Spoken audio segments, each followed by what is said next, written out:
God, it's good to see your faces. Sanctuary faces, Zoom faces. It's so good to be together. My name is Abbey Tennis. I use she, her pronouns, and visual access. I'm an early 40s white woman with asymmetrical brown hair who is very pregnant, even though somehow I still have over 2 months before my due date. I'm wearing a white robe and a purple stole, and I have the privilege and honor of serving as your lead minister.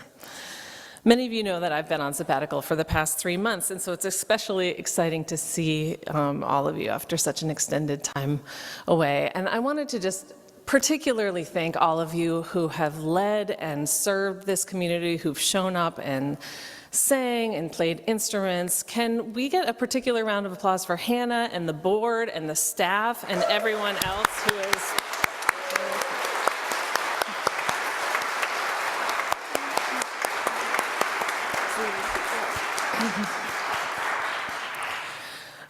Even on the most difficult days, there are dozens of us who come together to make this place possible every single day of the year. And so I'm very grateful to all of you for every day that you did that, particularly for these last 3 months of days when I've been gone. So today we're gathering to reflect together on the ways that we can release ourselves from the kind of discouragement that keeps us stuck, from the kind of small thinking that holds us back from being visionary. Because all of us get stuck sometimes, right? We find ourselves having that same fight with the same family member over and over again. Does that ring a bell for anyone in here? Or maybe we don't like our job, but we haven't been able to find a better one, and so we stay. Or we've put so much time and energy into traveling down one path that it feels like we have to keep going even when we discover that that path is no longer taking us where we want to go. We know that taking the easy way won't get us what we want, but we are tired, and the hard way doesn't guarantee success, and so we put off really trying for another day. Creating big changes, whether in our lives or in the world, requires courage and commitment and humility and purpose and no small amount of vision. And yet when the change fails to materialize right away, or we find ourselves backsliding, which happens pretty often as well, the momentum of our disappointment can make us feel even more stuck than we felt before. But what we know is that our lives sometimes cry out for big changes, as difficult as they can be to make. What we know is that our country desperately needs transformation to address the injustices that currently exist against Black people and Indigenous people and other people of color, against LGBTQIA++ people, against poor people, people with disabilities, and more. We know that our world calls for massive change to halt the climate collapse that we can already see on the horizon. And we know that this congregation needs change in the ways that we are together, change in our physical space, so that we can better live out our mission of awakening love and justice in our lives and in the world. Our world needs change, and our world needs us to be change makers. And change-making requires vision. So how can we shake off all of those small ways that we get stuck in the small thinking, all of the ways that we get mired in the little details and distracted by those petty fights, so that we can cast the kind of incandescent vision that lights the way to a just and loving future that we so desperately need? My friends, I will say that when I was heading into my sabbatical at the end of December, knowing that we would be talking about vision today, this day that I returned from 3 months away, I thought that this was going to be an easy question to preach on. Because surely after 3 months of a break from my day-to-day ministerial responsibilities, those urgent and repetitive duties that often feel like they are what hinder me from giving my attention to the big picture, I would have great clarity, right? No problem. And I'll say that while I have learned a great deal in these months, And I have written and I have read and rested and gardened and spent more time with my family like I hoped I would during this precious sabbatical that you all have gifted me. I discovered that vision does not come easily under any circumstances. I've spent many days in the past few months alone in my home, writing or reading or working on projects, but cut off from other people, and certainly distanced from the power of what we do together here as a community.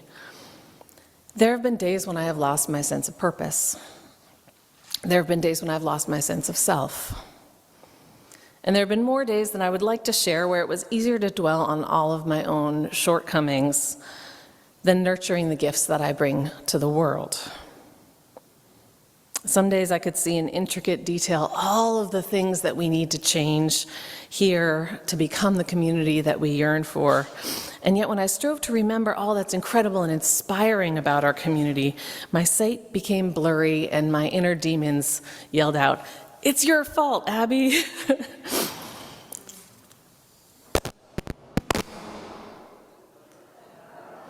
Inner demon, "Abbey, that's your fault."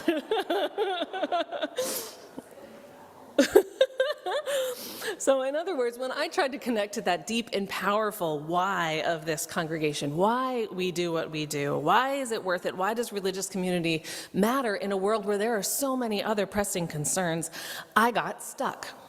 I got stuck in that small bedroom in my house where I focused my time on sabbatical.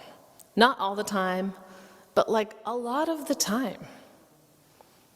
And moreover, when I was isolated, when I was separated from community and colleagues united in working towards these same important goals that we share, when I was cut off from voices of both affirmation and challenge, when I was distant from the joys of shared wins and that commiseration that we share and recommitment that we share after failure, when I was isolated, I struggled to find energy, I struggled to find a way to balance those negative voices that live within me and work to shut me down.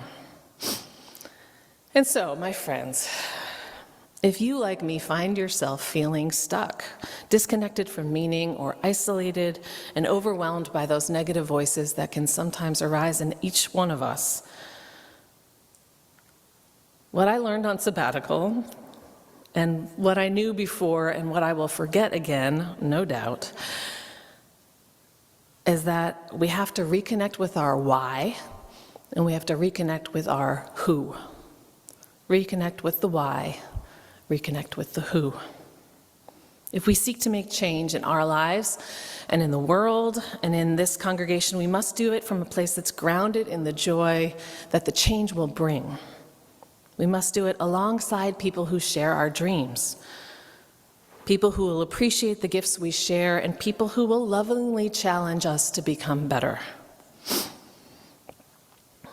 So many of you know from Hannah's announcement, if not the many communications that have come out over the past couple of months, this afternoon the congregation is going to begin a visioning process to identify the changes needed in our physical space in order for us to live out our mission of awakening love and justice in our lives and in the world. And for those of you who are a little bit newer here or who are just not quite as much history nerds as others of us in this space, this building has been our congregational home for about 125 years. It's our third congregational home. Our congregation is about 225 years old, but we've been here in this space for about 125 years. And there have been many changes to this space over time. We installed the chapel out this way, where once there were offices and I think a stairwell. That happened about 40 years after we built this building. We dug out our basement event space where the punk shows happened, Griffin Hall, about 70 years after this congregation was built. And while we've been increasingly creative about the ways that we use our building, and we've undergone some preservation efforts, some smaller building projects, we haven't made substantial changes to the building itself since the late 1950s or early 1960s. And just think about it. How many of you were alive? Well, you don't have to raise your hand. Many of us weren't alive at that point. Many of us were alive, but were very small. Some of us were alive and have memories of that time, but we're much, much younger than we are now, right? It's a long time ago. Think about how much society has changed since the late 1950s, early 1960s. How many of us could truly be our full selves in the world in the late 1950s, early 1960s?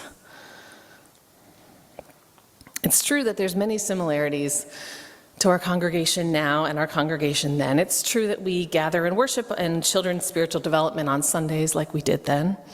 We still share spoken words in silence. We make music together and invite people of all ages to participate in congregational life.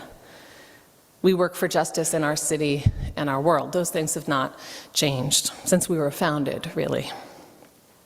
But in many ways, we are radically different than we were then. Today, we share a commitment to welcome everyone with broadest possible access, including people in all kinds of bodies with all kinds of abilities, and yet only a small portion of our building is accessible to people who can't walk up and down stairs. Today, we share a commitment to being a hybrid congregation, to connecting in person and virtually together, and yet our technological ways of connecting across distance are patched together at best. Today, we know the magnitude of the climate crisis in which we live, and today we know that it matters whether we help or hurt our environment. That wasn't true in the same way back then. And today, we prioritize using our space not simply for our benefit alone, but for the kids who come into our building to learn during the week, to the community who gathers in our building to have their souls opened by everything from hardcore to classical music, to the activists who come here to organize for better conditions for their unions, or for more just elections, or for safer streets, or for an end to rape culture, or for fair and plentiful housing for all who need it. We care about sharing our space to the others who come here for healing, or for recovery from addictions, or their faith, whether it is our faith or a wildly different faith than ours. There are several other religious communities that share our space here. In other words, today we're committed to being a flexible space that can respond to the ways our mission finds its fulfillment through us and through our community partners, now and in whatever chapters there are to come. And so it's time for us to envision change to our physical spaces. And the less that we are encumbered by that discouragement and doubt, by that feeling of stuckness and overwhelm, the less that we are subsumed by those negative voices that come into our head that tell us we will not succeed, the greater that we will be able to meet the call of our mission to awaken love and justice here in our lives and in the wider world for our generation and for the generation to come. One of the things that our kids in our community are doing upstairs today is their own little visioning session. And one of my hopes is that the adult version of that we'll be doing this afternoon can meet even a fraction of the creativity with which I know our kids are going to be sharing their ideas with us. Like, I hope that at least one adult is like, swimming pool in the basement, because we should be envisioning like that. I mean, connected to the mission. If you have a connection between a swimming pool in the basement and the mission, I really want to hear it, because I would love to have a swimming pool in the basement.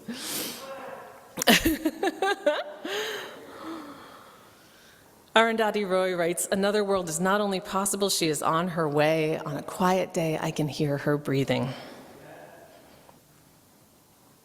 Another world is not only possible, they are upstairs. And they're going to tell us what they're thinking. Change is not only possible, it's on the way. In quiet moments, I can feel them kicking.